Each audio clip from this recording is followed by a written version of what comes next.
Hello, जय हिंद दोस्तों। मैं शुभम आपका स्वागत करता हूं आपके अपने इस YouTube channel Shubham e classes में। आज हम एक और आर्मी का मॉडल पेपर डिस्कस करने वाले हैं जो कि हमारा मिनी मॉक टेस्ट रहेगा। अब जो विद्यार्थी हमारे साथ पहले से जुड़े हैं उन सभी को मिनी मॉक टेस्ट का कंसेप्ट पता है, परंतु हमारे साथ अभी रिसेंटली बहुत सारे स्टूडेंट जो हैं वो नए जुड़े हैं। तो उन सभी को बता दें कि जो आपका ओरिजिनल पेपर होता है उसके अंदर पूरे 50 प्रश्न होते हैं और जो हमारा ये मिनी मॉक टेस्ट है इसके अंदर प्रश्नों की संख्या 25 हो जाती है, जिसके अंदर जीके के आपके 8 प्रश्न रहते हैं, साइंस के आपके 8 प्रश्न होंगे, मैथ के 6 प्रश्न रहते हैं और रीजनिंग के 3 प्रश्न होते हैं। तो मिनी मॉक टेस्ट हमारा हर हफ्ते में एक बार होता है। इसके अंदर आपके चारों सेक्शन भी कवर हो जाते हैं और आपका समय भी कम लगता है। तो मैं उम्मीद करूंगा सेशन आपको हेल्पफुल लगेगा। बिल्कुल लेटेस्ट पैटर्न के ऊपर हमारा आज का मॉडल पेपर रहेगा, तो अपना कंप्लीट टेस्ट लगाइएगा। चलिए अपनी क्लास स्टार्ट करते हैं। तो देखिएगा, प्रश्नों की संख्या 25 है और मैं आपको टारगेट दे रहा हूं 22 क्वेश्चन ठीक करने का। पहला प्रश्न आपके सामने स्क्रीन पर है, जल्दी से आंसर दीजिएगा। सेक्शन ए सामान्य ज्ञान 1 से 8 प्रश्न। प्रश्न है, गुरु गोविंद सिंह द्वारा खालसा पंथ की स्थापना कब की गई? सभी को जल्दी से आंसर देना है। व्हेन वाज द खालसा पंथ फाउंडेड बाय गुरु गोविंद सिंह? तो आंसर मैच करेंगे। अगर आपने ऑप्शन बी को आंसर दिया है 1699, आपका आंसर बिल्कुल करेक्ट रहेगा। चलिए, क्वेश्चन नंबर सेकंड आपके सामने स्क्रीन पर है और देखिएगा, कॉपी पेन भी जरूर लेके बैठेंगे क्योंकि आगे हमारे 6 प्रश्न जो है वो गणित के रहेंगे और 3 प्रश्न आपके रीजनिंग के रहेंगे, जिसके अंदर आपको कॉपी पेन की आवश्यकता हो सकती है। क्वेश्चन नंबर थर्ड है, किसे भारत का बिस्मार्क कहा जाता है? ये प्रश्न मैं बोलूंगा आपका इजी लेवल का है, तो सभी को आंसर बिल्कुल करेक्ट देना है। ऑप्शन है जवाहरलाल नेहरू, सरदार वल्लभ भाई पटेल, बी.आर. अंबेडकर या फिर लाला लाजपत राय। तो भारत का बिस्मार्क कहा जाता है सरदार वल्लभ भाई पटेल को। क्या सभी ने ऑप्शन बी को आंसर किया है? चलिए, क्वेश्चन नंबर थर्ड आपके सामने स्क्रीन पर है, आंसर जल्दी से दीजिएगा। कागजी मुद्रा जारी करने वाला प्रथम देश कौन था? Who was the first country to issue paper currency? Option है जापान, चाइना, अमेरिका, भूटान। क्या आंसर करोगे? अगर आप सभी ने यहाँ पे ऑप्शन बी को आंसर किया है चाइना को, तो आपका आंसर जो है ये बिल्कुल करेक्ट रहेगा। बढ़ते हैं नेक्स्ट पे। क्वेश्चन नंबर 4 आपके सामने स्क्रीन पर। मैं उम्मीद करूंगा सेशन आपको बहुत ज़्यादा हेल्पफुल लगेगा। सभी प्रश्न इंपॉर्टेंट और सेलेक्टेड हैं। क्वेश्चन नंबर 4 आपके सामने, प्रिंसिपिया नामक पुस्तक किसने लिखी? प्रश्न जो है ये वेरी वेरी इंपॉर्टेंट है, सभी का आंसर करेक्ट होना चाहिए। Who wrote a book called Principia? Option है Shakespeare, E.M. Forster, Adam Smith या फिर न्यूटन। बिल्कुल करेक्ट आंसर यहाँ पे आपका ऑप्शन डी रहेगा। न्यूटन के द्वारा प्रिंसिपिया नामक पुस्तक लिखी गई थी। चलिए, क्वेश्चन नंबर 5 है जी आपके सामने, वेरी वेरी इंपॉर्टेंट। निर्वाचन आयोग की स्थापना कब की गई? When was the election commission established? 1951, 1947, 1950 या फिर 1953? आंसर मैच करेंगे। ऑप्शन सी आपका बिल्कुल करेक्ट आंसर होगा। 1950 में निर्वाचन आयोग की स्थापना की गई थी। अब एक प्रश्न आपको मैं होमवर्क का दे देता हूं साथ साथ, क्योंकि माइंड में हमारे आ चुका है। निर्वाचन आयोग के वर्तमान अध्यक्ष कौन है? निर्वाचन आयोग के वर्तमान अध्यक्ष कौन है? इसका आंसर आप सभी मुझे सेशन कंप्लीट होने के बाद कमेंट बॉक्स में ज़रूर देंगे, चलेगा ना? चलिए, क्वेश्चन नंबर 6 आपके सामने है स्क्रीन पर, आंसर जल्दी से दीजिएगा। उबेर कप किस खेल से संबंधित है? क्रिकेट, बैडमिंटन, लॉन टेनिस या फिर golf? Uber cup is related to which sport? Option आपका यहाँ पर बी बिल्कुल करेक्ट आंसर रहेगा, बैडमिंटन। उबेर कप का संबंध बैडमिंटन खेल से है। चलिए, क्वेश्चन नंबर 7 डिस्कस हो रहा है आपके सामने। कारगिल विजय दिवस कब मनाया जाता है? When is Kargil victory day celebrated? 11 जुलाई, 1 जुलाई, 26 जुलाई या फिर 7 दिसंबर? बिल्कुल यहाँ पे आपका ऑप्शन सी करेक्ट रहेगा। 26 जुलाई को कारगिल विजय दिवस से मनाया जाता है। मैं उम्मीद करूंगा ये वाला प्रश्न भी लगभग सभी विद्यार्थियों ने सही दिया होगा। क्वेश्चन नंबर आपके सामने 8 है, जल्दी से आंसर देंगे। और सामान्य ज्ञान का लास्ट क्वेश्चन है मिनी मॉक टेस्ट का। 3 तरफ से बांग्लादेश से घिरा हुआ राज्य कौन सा है? Which state is surrounded by Bangladesh on 3 sides? Option है झारखंड, पश्चिम बंगाल, त्रिपुरा, सिक्किम। आंसर यहां पे आप सभी ने अगर ऑप्शन सी को दिया है त्रिपुरा, तो आपने बिल्कुल करेक्ट आंसर दिया है। चलिएगा यहां पे आप सेक्शन बी स्टार्ट करते हैं। सामान्य विज्ञान 9 से 16 प्रश्न। क्वेश्चन नंबर 9 है, हाइड्रोफोबिया नामक रोग डैश से होता है? कवक, बैक्टीरिया, विषाणु, protozoa. Disease called hydrophobia is caused by virus. Option आपका सी यहां पर बिल्कुल राइट आंसर होगा। क्या आपने ऑप्शन सी को आंसर किया है? ऑप्शन सी आपका करेक्ट आंसर होगा। और वायरस की खोज आप सभी को पता होना चाहिए, इवानोवस्की ने वायरस की खोज की थी, राइट। बैक्टीरिया की खोज किसने की है? तो ये की है आपकी ल्यूवेन हॉक ने। ल्यूवेन हॉक के द्वारा बैक्टीरिया की खोज की गई है। क्वेश्चन नंबर 10 आपके सामने स्क्रीन पर है, तंत्रिका तंत्र की रचनात्मक तथा क्रियात्मक इकाई क्या है? ऑप्शन बोल रहा हूं, नेफ्रॉन, न्यूरॉन, ईसीजी या फिर एड्रिनल ग्रंथि। What is the creative and functional unit of nervous system? क्या आंसर कर रहे हो? सभी का आंसर ऑप्शन बी आना चाहिए इस प्रश्न का, न्यूरॉन। न्यूरॉन जो है यह तंत्रिका तंत्र की क्रियात्मक और रचनात्मक इकाई है। नेफ्रॉन आपको पता होना चाहिए किडनी की क्रियात्मक और रचनात्मक इकाई है, किडनी यानी कि वृक्क। चलिएगा क्वेश्चन नंबर 11 डिस्कस करते हैं। अदरक तथा आलू के खाने योग्य भाग हैं। ऑप्शन आपके सामने है, जड़, तना, पत्ती या इनमें से कोई नहीं। प्रश्न ध्यान से पढ़िएगा, अदरक और आलू का खाने योग्य भाग क्या कहलाता है? आप ये बोल सकते हैं। तो क्या आंसर कर रहे हो? क्या सभी ऑप्शन बी को आंसर कर रहे हो? अदरक तथा आलू का खाने योग्य भाग होता है तना। ऑप्शन बी बिल्कुल करेक्ट होगा, जड़ नहीं करना है, पत्ती नहीं करना है। क्वेश्चन नंबर 12 डिस्कस करते हैं। पृष्ठ तनाव का एसआई मात्रक क्या है? ऑप्शन आपके सामने है। समय चाहिए तो समय को, वीडियो को रोकिएगा। पृष्ठ तनाव का एसआई मात्रक क्या है?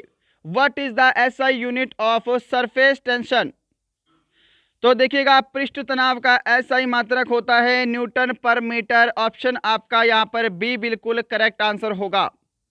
क्या आपने ऑप्शन बी को आंसर किया है? ऑप्शन बी करेक्ट होगा। क्वेश्चन नंबर 13 आपके सामने है, वेरी वेरी इंपॉर्टेंट। कांसा निम्न में से किसका मिश्रण है? Bronze is a mixture of which of the following? Option है तांबा तथा जस्ता, क्रोमियम तथा निकेल, तांबा तथा टीन या फिर तीन तथा सीसा। तो कांसा जो है यह तांबा तथा टीन का मिश्रण है। ऑप्शन सी आपका राइट आंसर होगा। प्रश्न जो है ये भी वेरी वेरी इंपॉर्टेंट है, ध्यान रखिएगा। चलिए क्वेश्चन नंबर 14 है, विरंजक चूर्ण का वैज्ञानिक नाम क्या है? विरंजक चूर्ण का वैज्ञानिक नाम क्या है? What is the scientific name of bleaching powder? अब इंग्लिश में ब्लीचिंग पाउडर आपको दे दिया ऑलरेडी। इसका राइट आंसर भी ऑप्शन सी रहेगा, ब्लीचिंग पाउडर। विरंजक चूर्ण का वैज्ञानिक नाम क्या है? तो ब्लीचिंग पाउडर है। ओके, अब इसका जो सूत्र है, विरंजक चूर्ण का जो सूत्र होता है, फॉर्मूला है, इसका मुझे आप कमेंट बॉक्स में आंसर देंगे कि इसका फॉर्मूला क्या है। सेशन को कंप्लीट होने के बाद 2 क्वेश्चन है आपके पास। एक क्वेश्चन मैंने पहले दिया है, निर्वाचन आयोग के वर्तमान अध्यक्ष, और एक विरंजक चूर्ण का सूत्र। इन दोनों का आंसर जब सेशन कंप्लीट होगा तो कमेंट बॉक्स में ज़रूर दीजिएगा। चलिए क्वेश्चन नंबर 15 है आपके सामने स्क्रीन पर, विटामिन B7 का रासायनिक नाम क्या है। प्रश्न का लेवल मैं बोलूँगा कि हार्ड है, अभी तक आपके आर्मी में ये नहीं पूछा गया है।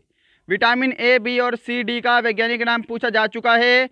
विटामिन B12 का भी वैज्ञानिक नाम आपके एग्जाम में आ चुका है। विटामिन B7 का रासायनिक नाम क्या है। राइट आंसर यहाँ पे क्या रहेगा आपका, ऑप्शन C रहेगा, बायोटीन। ध्यान रखिएगा, ऑप्शन सी आपका करेक्ट है। एस्कॉर्बिक अम्ल विटामिन सी का है। साइनोकोबालमिन विटामिन B12 का रासायनिक नाम है। सामान्य विज्ञान का लास्ट क्वेश्चन है आपके सामने, पोटेशियम का रासायनिक चिन्ह क्या है। प्रश्न का लेवल बोलेंगे तो मीडियम है जी, मीडियम लेवल का प्रश्न है। पोटेशियम का रासायनिक चिन्ह क्या है। ऑप्शन आपका सी करेक्ट आंसर होगा के। अगर आपने ऑप्शन सी को आंसर किया है तो आपका आंसर यहाँ पे बिल्कुल राइट है।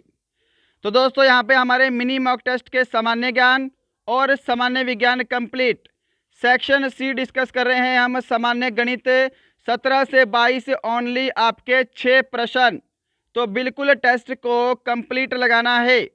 इसके बाद 3 प्रश्न रीजनिंग के और हमारी आज की क्लास कंप्लीट हो जाएगी। प्रश्न है, वह कौन सी संख्या है जिसे 13 से गुणा करने पर उसमें 180 की वृद्धि हो जाती है। जल्दी से आंसर दीजिएगा और मैं फटाफट से आंसर सोल्व करूंगा। मेरे से पहले आंसर देने का आपको प्रयास करना है और बाद में मैच करना है कि मेरे आंसर और आपके आंसर क्या बिल्कुल सही हैं। देखो, माना मैंने वो संख्या क्या है, x है। माना संख्या क्या है जी, x है। तो कह रहा है कि अगर हम उस x को 13 गुणा करेंगे तो 180 की वृद्धि हो जाएगी। तो देखो, हमने 13 गुणा किया, 13x हो गया और वो हमारी संख्या क्या है, x मानी है। इन दोनों का जो डिफरेंस हमको दे रखा है वो कितना दे रखा है, 180 दे रखा है। यही बोला है ना कि उस संख्या को जो x है 13 गुणा करने पर 180 की वृद्धि होती है, यानी कि इन दोनों का अंतर कितना है, 180 है। अब 13x में से x घटाएंगे तो 12x बचेगा, यानी कि 12x इज इक्वल टू 180। तो 12 से इसको हम भाग कर देंगे तो x का मान कितना आएगा, यहाँ पर 15 आ जाएगा। तो वो संख्या हमने x मानी थी, तो संख्या क्या है, 15 है। ऑप्शन आपका बी करेक्ट आंसर होगा। क्या आप सभी ने ऑप्शन बी को आंसर दिया है। मैं उम्मीद करूंगा सभी का आंसर बिल्कुल करेक्ट होगा। चलिएगा क्वेश्चन नंबर 18 डिस्कस करते हैं आपके सामने स्क्रीन पर।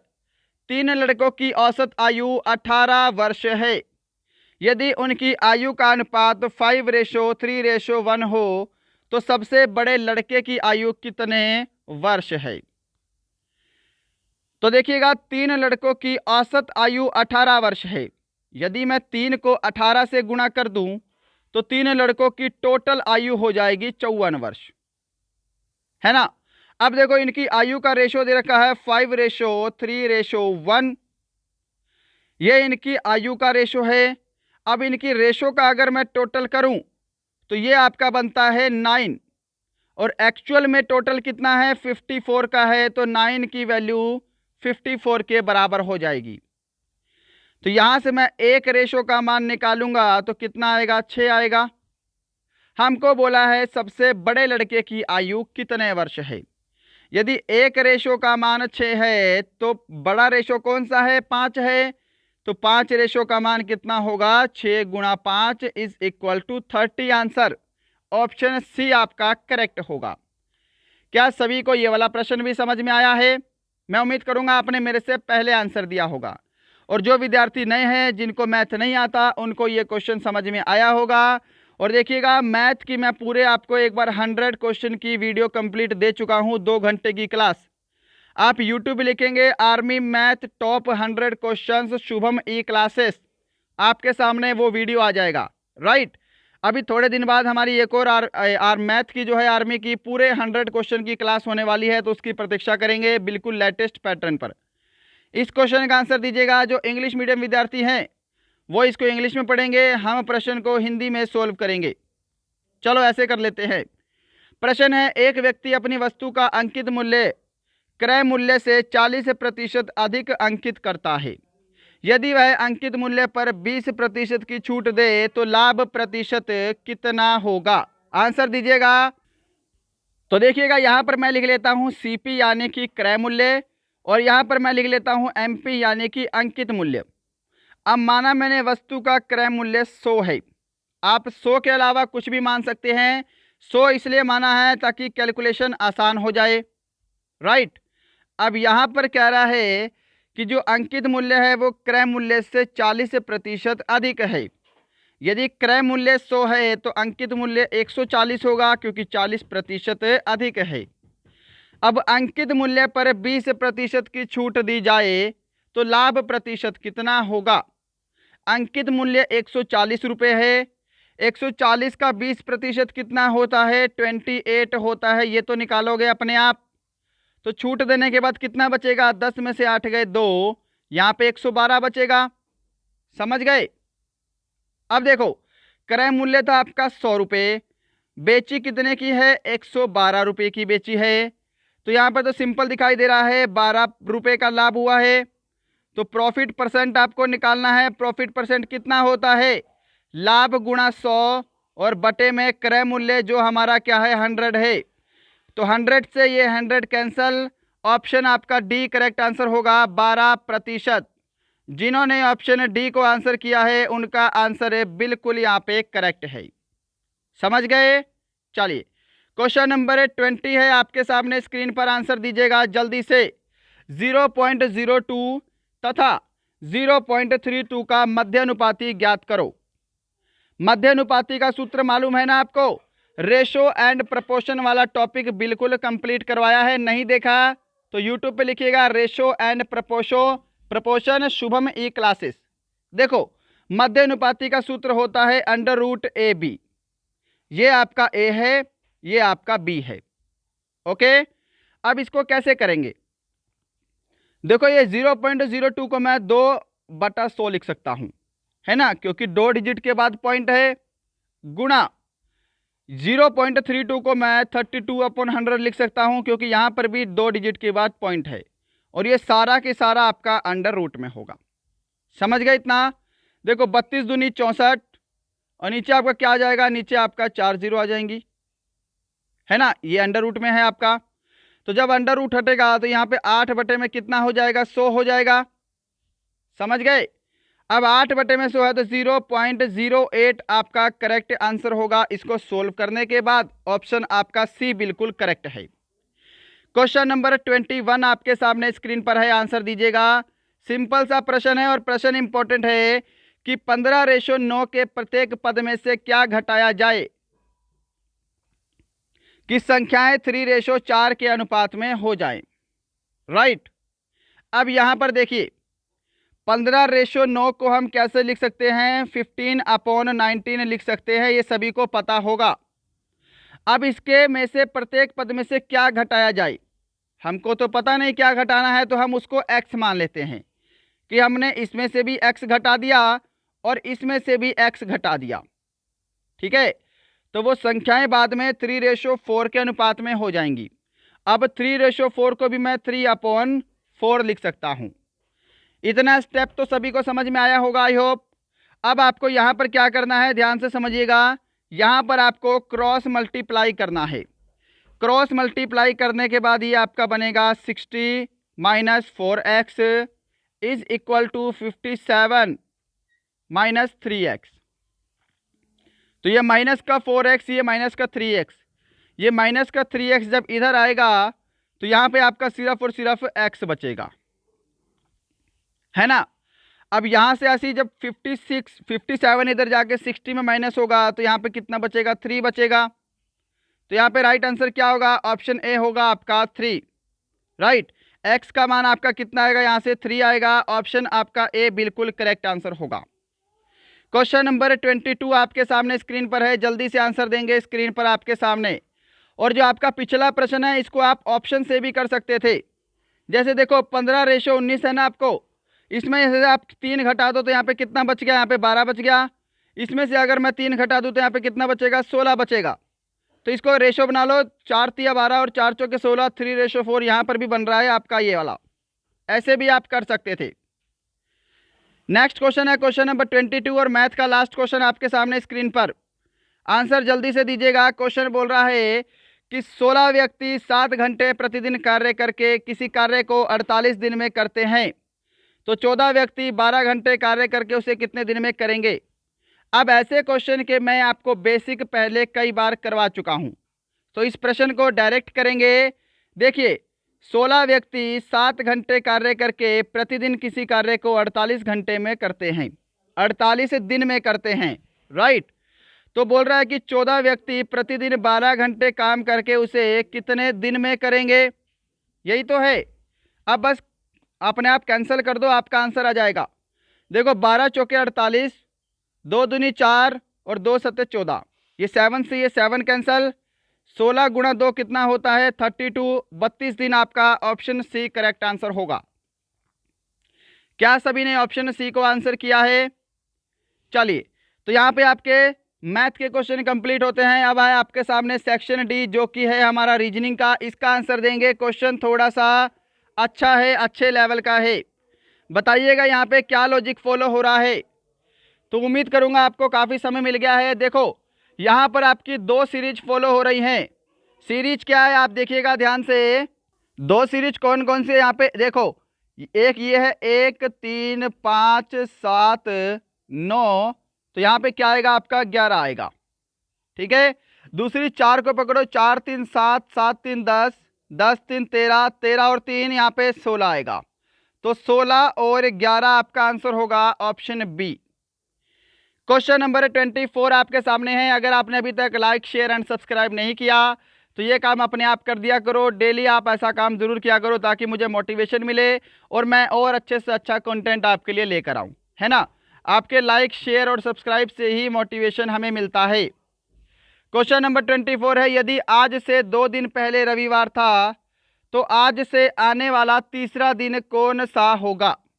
देखो ये मैं मान लेता हूं कि आज है, ठीक है, ये है आज। अब आज से बोल रहा है, आज से 2 दिन पहले क्या है यहाँ पे रविवार है ना। तो ये आपका क्या होगा सोमवार होगा और आज जो है आपका मंगलवार है, समझ गए। तो कह रहे हैं कि आने वाला तीसरा दिन, ये आज है तो आने वाला तीसरा दिन 1 2 3 ये वाला दिन कौन सा होगा आपसे ये पूछा है।